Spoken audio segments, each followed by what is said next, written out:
your boy Press, and I am here with the lovely Oh Hey Jazz. Yeah, Hey. I mean, we calling people by their handles nowadays, though. Right.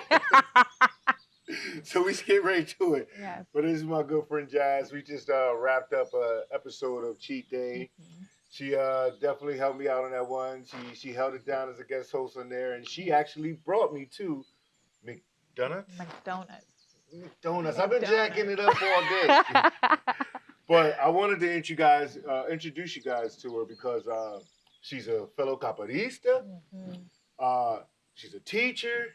Mhm. She's worldly traveled. Yes. I mean, and to be honest with you, I'm gonna find out a lot of other great things about her because the way I'm seeing this, there's no ceiling.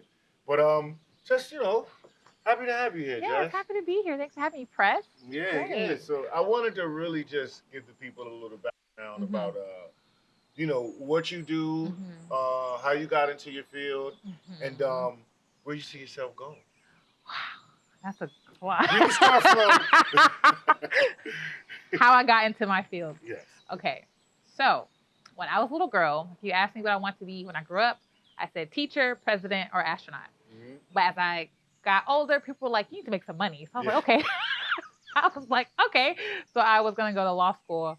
And I went to college. I did that. And I was like, I'm not going to law school. I did 4 years of university and I said, I'm burnt out. No Yeah. more. No more of that. Partying. Um, She just gonna act like it was on education. I knew what college is like. I was there. Partying, and then like I had no clue how to study. I said I don't want to do this.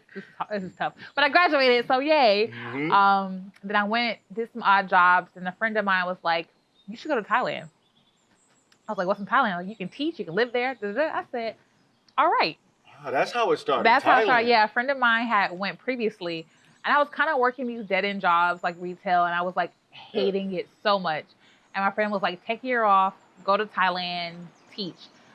So he put me in contact with the program. I called, and the funny thing is, the year I graduated, the program came to recruit at my college, and I was going through the process, and I decided not to do it. And so it was a couple years later, and I'm like, all right, it came full circle, and I decided to go You had to through. go. I had to go through. You had to go. And then I went and spent a year teaching in Thailand. It was a transformative experience. And I decided to keep going with education, but I knew that it wasn't all I wanted to do because I don't really like the American education school system. Mhm. So I didn't want to get ingrained into it. And I've always loved writing. I've been writing since I was a little girl too. Yeah, I see, So you're yeah. knocking them out. You're knocking the blogs out. Yeah. You're knocking the blogs out. I've always liked sharing my creative process and sharing my work with the Mhm. world. So I've decided to pivot and use teaching or this 9 to 5 to fund that, Gotcha. as I come into my own, as I come into be more established. So I'm curious to know, like, leading up to Thailand. So you made the Right. decision to go to Thailand for Right. one. A lot of people, that's the toughest part to leave home or to Yes. miss family, friends. Yes. They'll realize once you go, that changes. But we haven't got there yet. But leading up to it, though, how did you prepare for going to Thailand? I mean, you were going for an entire year, so. This is always the funniest part. I actually did not prepare that well. I applied in January. I left in April. Oh. I told my parents I was going in like February, March. Like, oh yeah, I'm going to Thailand for a year. They were like, "You're doing what?" I said, "Yeah, I'm just gonna go." I didn't speak any Thai. Mhm. I honestly could not point out Thailand on a map before I left, and it's because I was at this point in my life where I just needed a change. And I Yeah. was like, I'm just gonna go, and it'll all work out, and it did. It all worked out fine. And I'm learning some Thai. The organization, we had like an orientation. They taught Yeah. us basic Thai. That was good. I picked up on a lot while I was there. And I just went my post prep with some of my friends and family. Yeah. Hey, I'm going. If you want to help me, you can donate. You can get. Sometimes that's really all it takes because when I first went to go play overseas in Yes. Austria, Uh-huh. I was working in the warehouse for a summer after college, and it was like, oh man, I don't know what I'm about to do because at Yeah. that times it's the transitions, and then I got a call, and I wasn't training for the entire. It was like, oh, I'm about to go sign a pro contract, and I ain't played ball all summer trying to figure out life. Right. First 2 weeks of training camp was hell. Then Right. after that, muscle memory kicked Yeah. in, things kicked in. But you made it to Thailand. Yes. For one, what were you teaching there? Okay. And where were you in Thailand? Okay, so I was in Lampang, Thailand. I'm probably not pronouncing that right because Mhm. Thai is a very tonal language. They got like 5 different tones. Right, it was, Yeah. yes, and a silent tone. It's just like a, don't even get me started. My students would tell me Thai is hard for them and they speak Thai. Yeah. But I was in Lampang, Thailand, which is in the north. It's Thailand has two capitals, Bangkok in the south and Chiang Mai in the north. I was Keep hearing about those. yeah, Chiang Mai, because they both have international airports. So I was in Lampang, which is an hour south of Chiang Mai. Gotcha. So I was in the northern part of Thailand, loved it. I was there to teach English, but I ended up teaching English, math, health, art, and science to what would be our equivalent of third graders. So I had a class of 33 8-year-olds. Yeah, you had a lot going on. 33 8-year-olds just. And now they were American or were they from Thailand? They were from Thailand. They were Thai, born and raised. They were in a special English learning program. So they took half of their classes in English and the other half in Thai. Oh, I had a Thai co-teacher. She was lovely. I loved her so much. My students were great. I mean, they got my nerves because they're 8-year-olds. Right? That's going to happen. But I loved them so much. They were perfect, really. So how was it living in that area? I know that Bangkok is more city, tourist driven, a lot going on. A lot. Chiang Mai, I hear, is more laid back, but it's still very touristy. A lot of people travel from all over the world. Yes. Was it more majority of Thai people here? And was there a lot of expats that lived in that region? No. So in Lampang, there were not many foreigners. You could probably count on 2 hands, like 10 people I knew who were foreigners. It definitely was a place where a lot of foreigners came through, though. Like it was because Lampang has its own airport too, so some people will fly there, take the bus to Chiang Mai because it's only an hour away. But it was starting to get a well-established expat community because there's some foreign-owned restaurants there. I remember Long Jim's is a pizza restaurant that's owned by a foreigner. And then whenever we wanted like American or like Western style pizza, we go there because they had it. It's more expensive for Western food. Yes, way more expensive for Western food. But it was worth the splurge every now and then. You get home, it's like, I could get some good pizza and beer. I have to go. How was the Thai food though? The Thai food was amazing. I also had never had Thai food before I went to Thailand, so I was very. You know, we got a couple of Jones there. I know, and so I was very spoiled to be able to experience this food culture like at the place it's birthed from. And so it's so good. I love Thai food. I came back like only wanting to eat Thai food. I will say this: I know when I was living overseas in Germany and Austria, one thing I noticed is my body fat just started to drop off. Yeah. And so I started to realize, oh, I'm eating and I don't want to take a nap. You know, I'm eating and I'm ready to go. So did you experience the difference in the quality of the food? And no, for everybody that not saying we hate America, because everybody wants to jump to that point. Oh, you're anti-America. I mean, I'm for where I live, but we got to do better. Much better. Much better. Much better. My and God. For people who don't know, they'll argue that to the death. Like, you know, I'm not getting rid of my bacon and it's cool. It's cool. It's cool. I'm not telling you not to. Do what you do. But when did you notice that the food quality was different, or was that like an immediate thing that you noticed? It was an immediate thing that I noticed. In Thailand, all the restaurants, everything's basically a fresh cooked meal. You may have a restaurant that specializes in one thing, but for the most part, restaurants kind of all serve the same foods. It's all like family style or like just meant to be a home cooked meal. And so, and Thailand's also in a tropical climate, so you could get a lot of fresh food. I mean, I come out of school, there are pickup trucks lined along the sidewalk selling fruit, snacks, things like that. And like the best pineapples I've ever had in my life. Just here you go, like a bag of in a plastic bag. Here's some pineapples, and it's so good. It's a farmer country, so a lot of agriculture, a lot of markets. Every place has its own little market, and so it was really good. The quality is very different because the farms where I'm getting my food are down the street. You know, they're not like 6 miles away, a different state, and they don't drive in trucks to get there. It's like really local. And you can actually get on the farm. Yeah, you can actually get. Because now farms become private property to a lot of places. You know, I guess they don't want you to know what's going on. But it's not because I don't. Now, one thing that I do know is we do stand out. We're taller people with a darker complexion. You know what I mean? How was that experience, and how did the people receive you being a Black woman in Thailand? It was actually a little bit to my surprise. It was actually really good. I was received really well.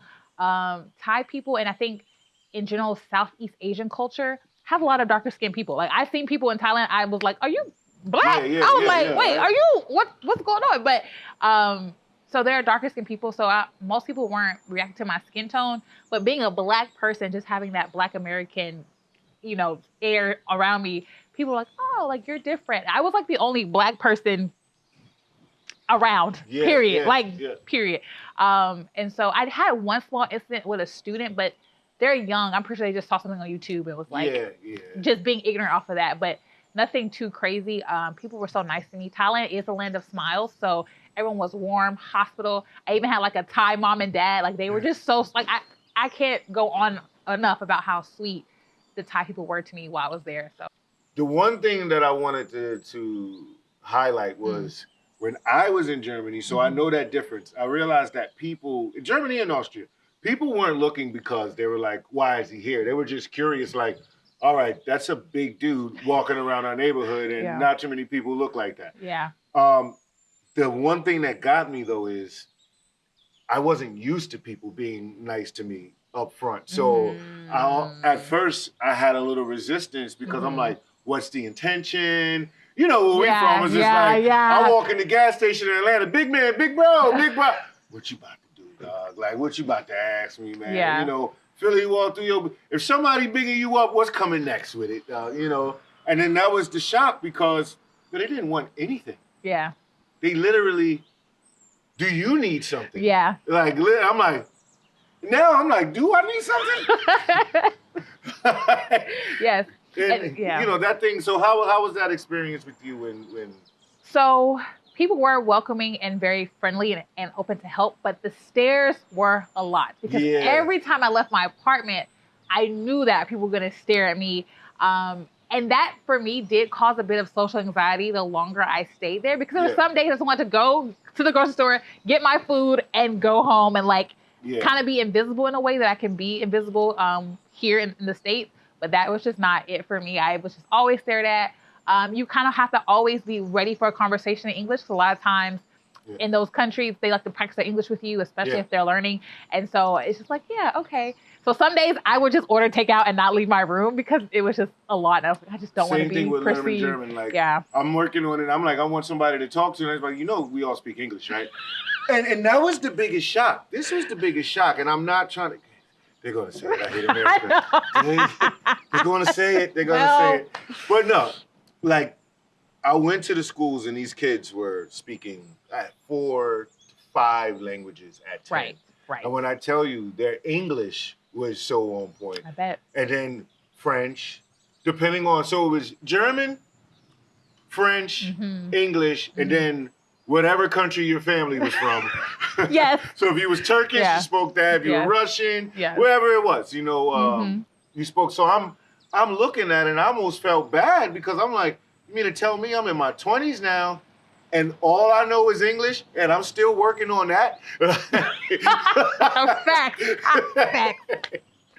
Yes. I said, and then it took for my boy Mois, shout out to Mois.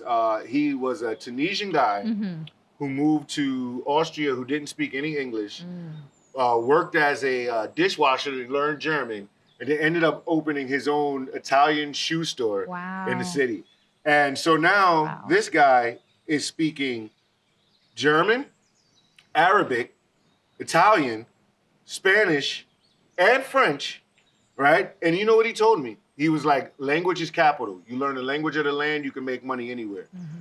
They came to visit me in New York City. This guy was speaking to the vendors in Arabic, the Airbnb lady in French, the Puerto Ricans in Spanish. Like, he was having a field day. Yeah. Eating burgers. He did the exact opposite. Came to America to eat burgers. So but funny. That's the one thing is like, America has culture, but I feel like we have entertainment culture. If you're from America, like, and we almost miss out on the fact, like, I didn't grow up in a house where my family spoke another language and things like that. So I literally had to leave to learn the significance of that. How did you feel about the language barrier, even when you were learning Thai? Because there is 5 different tones. Did you feel like there was the social disconnect because of the language barrier? Yes, but Thai is so difficult to learn, even for Thai people, that the expectation that you don't speak Thai is already there. So they don't really expect you to speak any Thai. Like the fact that you can say hello or you can order your food or you can do something in Thai, they're like, whoa. Yeah. Whoa. Like, and so they're really open to meeting you halfway. And a lot of times gestures went a long way. Like body language gestures, I want this, I want that, and learning. But I do think it's important to learn at least some conversational language no matter where you are, because it does have you connected. It's capital. And it's social capital too, because even though my Thai was broken, it wasn't perfect. The fact that I was trying, people respect it. And people weren't like you said, invite you in, which is my whole thing. I love cultural experiences. I'm not there for the tourist experience. I want to get to know the people. And getting to know the people is speaking their language. So they'll invite you places. So while the language barrier was there, I didn't feel like it was a barrier that excluded me from like entry or a barrier that off-put me. In fact, it was like fun trying to figure out ways to connect or figure out ways to talk to each other, even though we didn't speak the same language. I think the importance of that is also you have to think about a lot of other places come to America not knowing English. Yeah. So they understand what it's like to be integrated into a society where that's not their number one language. So they have a little more leniency. Yes.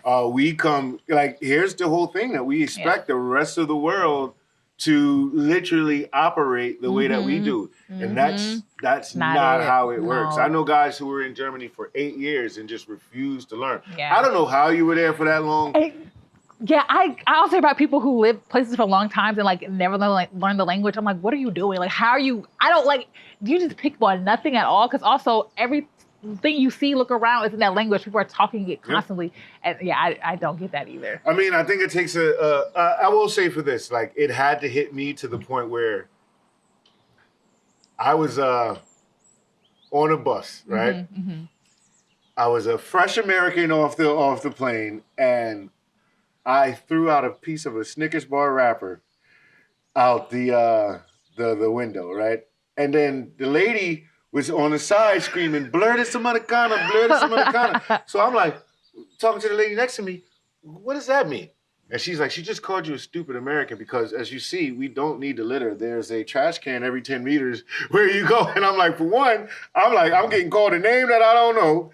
And then two, I'm not picking up on the social cues. That part. So that gave me the incentive to be like, you know what? I don't want to be in a room and not have any idea. Even if it's not perfect, you know, you start to integrate certain things and learning the language better. Now you can actually understand what the gestures mean. Yes. You know, I think the social cues are so important, like learning what's socially acceptable, what's socially happening in like dinner time or teeth or whatever that the space is. Because even if you don't speak the language, if you know the social cues, they're like, oh, you know something. Like you are been around, you know something. And that again just opens up the space for imitation and for them to feel more comfortable, because Americans do have the unfortunate stigma of being like just American, like not doing it, which is true. I'm not gonna lie. It's a real thing. I'm not gonna lie. Listen, I can't even defend it. I really can't even defend it. At all. Because I did see other tourists there, American and mostly European tourists. I'm like, oh my God, like this was just Now, let me ask you this.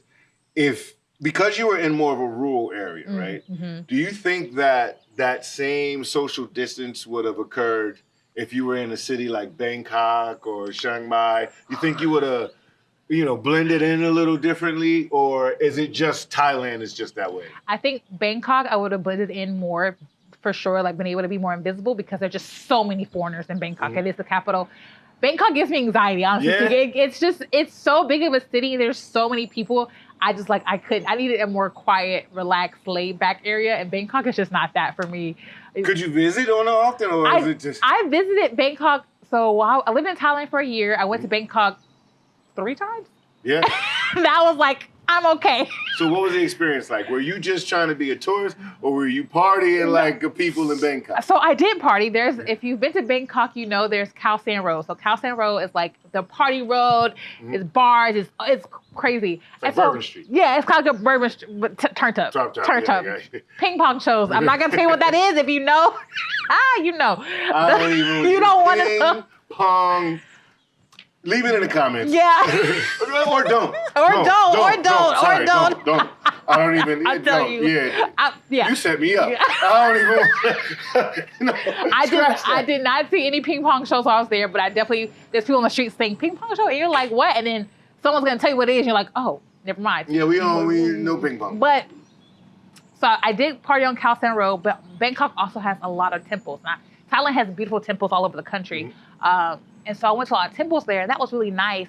It just was honestly the amount of people and the driving was insane. The driving was insane. They're like, you know, the motor cars are like, they're going around. The Songtaos, which is it's like an open back, kind of like a bus. Like there's a pickup truck and there's like an open back I know thing. what you're talking about. What's a tuk-tuk? A tuk-tuk is the one where it's kind of like the person on a bike. Or I got you. And sometimes they're not on bikes, they're like a motor car, so something attached to it. And you're in the back and it's a seat. A Songtao. Like a little carriage or so? Yeah, like a little carriage or something like that. And the Songtao is more enclosed in like a car, but you can't really see the driver. There's something. Gotcha. Yeah, and so you have these open, you're sitting, and the Songtao is no seatbelt. You're just on a bench in the back of this thing holding on for dear life. And they're going fast. They're not, and they're honking. I was like, okay, I'm good. But Bangkok is a beautiful city. The food scene is fantastic in Bangkok. Like the food is so good. Like Michelin star restaurants, amazing street food. Yeah. Bangkok is really good for like a good hotspot of the cultural part of Thailand. Because you have the temples, you have the food, and you do have the people. And it's a very beautiful city. It's just too many. It's too many people. Yeah.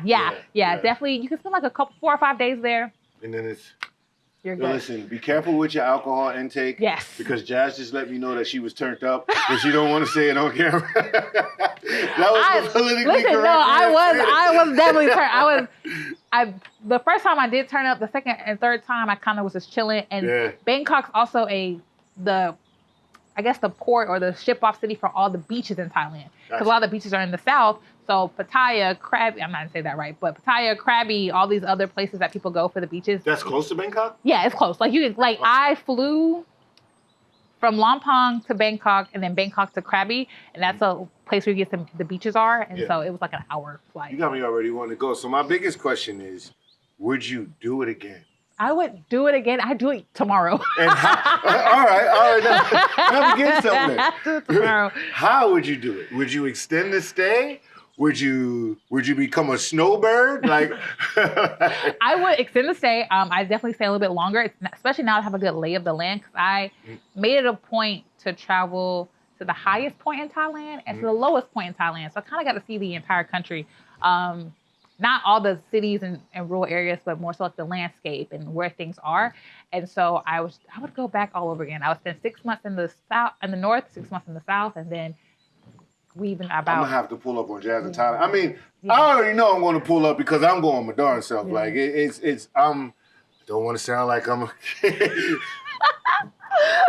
But listen, after you get a taste of living outside the country, right, and you had to basically unlearn all of the things that you've learned, right?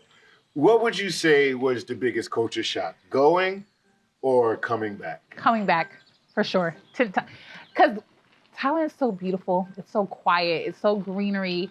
People are so friendly, and there's just different vibes there of, people are working and hustling, but also people are slowing down and they're taking time for the things that matter. And I just feel like I got that here. And when I got back, I felt like I had to get back into the right race, back into all this foolishness, where Thailand just agreed with my spirit more. And that's crazy that you said that, because that's one of the reasons why I like Georgia, because I also feel like it's a little toned down from where I'm from. Yeah. But at the same time, I'm still conscious of the fact that it's still America. It is. And I'm not saying this because I hate America. The disclaimers. I got to. Right. I got to. The time we live in. Yeah. You can't say you like something without hating another thing. Like, oh my gosh. It's crazy to me. I don't understand it. But I'm saying this because I had a pleasant experience. And even the experiences that I had that weren't so pleasant, it had nothing to do with the place. Like, I think I was just tired of playing basketball. The reason I was there, I was like, oh, I'm here because of an outside factor. Like, I want to be in a place where it's not based upon who I'm playing for or somebody else's merit. It's because I made a decision. Well, I made a decision to go play. Yeah. But because I'm here because of me. Yeah. And I don't have to leave after a contract is up or a film job is up or something like that. Yeah. And I think that's the next step. I feel that everybody should get the opportunity to travel. And for the Jazz 10 years ago, after all of these experiences, what would Jazz now say to that version of you Oh my gosh. What would I told me 10 years ago? You did it, girl. First and foremost, you did it.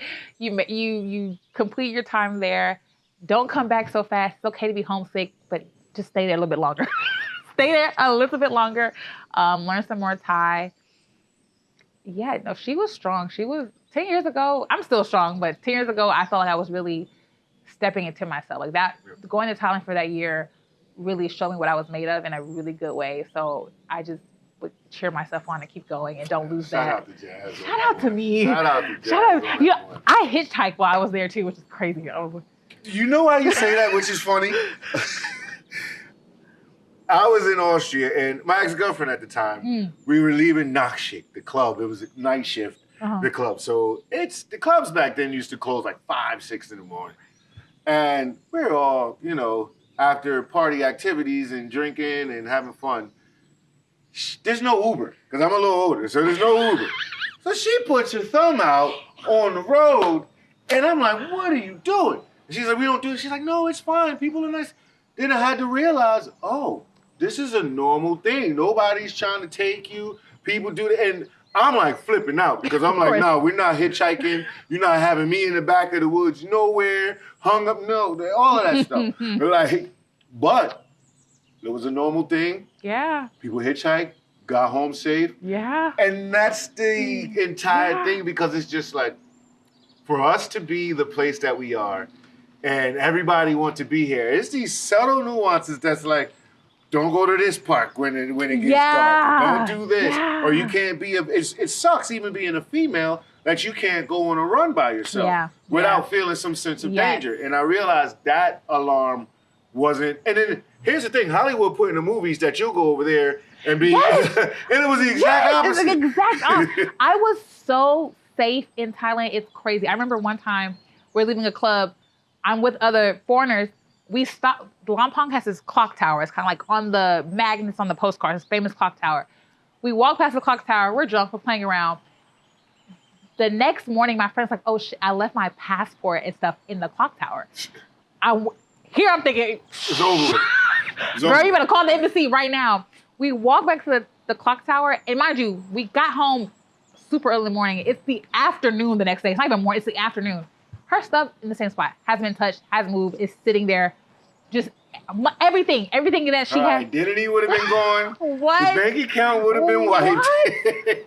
You wouldn't even be you anymore. Yes. Oh, and it was just, and that's how it was the entire time I was there. Like, I felt safe. I would walk. So when I took the bus places, I'd come back. It'd be super early in the morning sometimes, and I have to walk back to my apartment, which is like a 30-minute walk. I never ever felt like I was in danger. I never felt someone was creeping on me. I never felt any of that. Even in Bangkok, I never felt anything like that. And so, yeah, Thailand was definitely, that was also a culture shock to come back and have to rewind my brain to be like more alert here than I was in Thailand. The one thing about when you're speaking about like coming back and having the culture shock, the difference what I had to get used to is being in a public place where everybody spoke English again. Yes, yes. Oh my God. Yes. I'm used to being in my world and it's the language of the country. It's like going background on. noise a little bit, you know, because you can't really understand everything. And then you're here, you're like, oh, you're picking up on everything. It's almost overstimulating. Yes. It's like a sensory overload because for one, it's a reminder that you're back. And then two, is like, a lot of the things how I was able to learn was subconsciously, you know, through signs, through external conversations, and just you realize tone, gestures, all subconsciously, and that's when I realized the power of the subconscious mind. So coming back, and I'm like, I gave my grandmother some euros. She's like, what Monopoly money is this? I'm like, Grandma, it's some real money. She's like, this isn't green. You know, she's an older lady. She's looking at it like she's holding up. She's like, you're thinking it's fake money, but you haven't been out the country. They haven't experienced that, you know. But it was. I don't want to make it like it was sad, you know. Yeah, it was a little sad coming back. I was a little sad coming back because I was really homesick. And so I ended my contract. I came back, like, oh, I miss my family. I miss the holidays. I really do enjoy my family. Then I got here and I was like, I could have stayed. I could have stayed and just came to visit for a few months, but I didn't have that.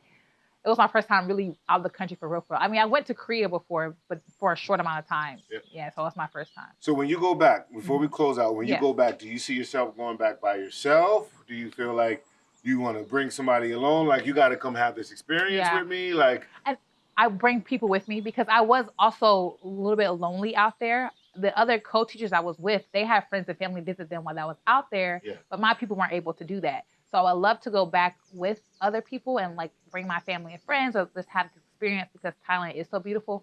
However, I will go alone. Yeah. I'm the same way. I'm the same way. I'm the same way because I asked you, Jazz, I'm like, well, where should I go when I go first? Because my thing is like this. I don't mind 3 months here, like after you live in America and you pay the cost of what it costs to live here, you're like, yo, listen, 3 months is a month here, 4 months is 1 month here. I can go here, I can go there. It's not the same mindset when you're moving around. Yeah. But I do realize that eventually I do want to find a place to settle. But the biggest thing is making sure that we maintain the funds coming in. Because I don't really need much. I honestly am asking for nice weather, good food, and people who don't stress me the hell out. Yeah. After that, I'm okay. I can go to run at the beach, go to the gym. I literally do this. Take walks in the park by myself, go eat food. I'm having a date by myself all the time. Yeah. You know, so I don't mind being by myself. But the biggest thing by doing that is when you come back and you have all these experiences, I'm not bragging, I'm sharing my experience. So the way you talk about going to the club on a Friday night and it doesn't interest me, like the same thing they're looking at you like, oh, you come back here talking about... I could not shut up about Thailand whenever. I just couldn't. That's the only thing I wanted to talk about for like a year. This still to this day is something I will talk about endlessly. I will talk about it endlessly, but you got to have somebody that understands. So you can have that because people will be like, all right, here she go about Thailand again. I'm like, yeah, because you guys it was so... They think you're exaggerating. Yes. They think you're exaggerating. So, listen, Jazz is going to put us on to some more about Thailand later down the line. And also, we're going to catch up with her soon about her trip to Brazil. Yeah. She just did a month in Brazil. The second time at that, though. And I will say this, though. Out of everybody in Brazil, I watched Jazz's stories because she was popping up at all the places. And I said, this coffee shop, this museum, this. I'm like, listen, talk about culture in a storyline. So I had to keep up with Jazz. Everything else, you know, I love Capoeira, but it was, everybody had Capoeira. Yeah. Jazz was the tour guide for Brazil, if you want to know. So we're going to catch up with that, though. But before we close out, let people know where they can find you at and what you have coming soon. Yeah. So you can find me on Instagram, TikTok, and YouTube at OheyIsJazz. That's OhHeyItsJaz. I'm also on Substack at Thoughts Unleashed. And if you go to one of my platforms, you'll get the link tree. You know, got poetry, I got I'm writing personal essays on Substack about life, about my experience, about religious deconstruction, about travel. Anything you think of, I'm writing that on Substack. And on YouTube, I post blogs. You'll see some behind the scenes from here today. Yeah, that's it. That's what I got. And then we're going to catch us on another episode of Cheat Day. Yeah. We're going to figure it out, though. But I got to let this food digest from today because Jazz got me stuffed with donuts. Yes, good donuts. I'll check y'all again. It's your boy, Press. You know we're pressing forward. Hey. Talk to you soon.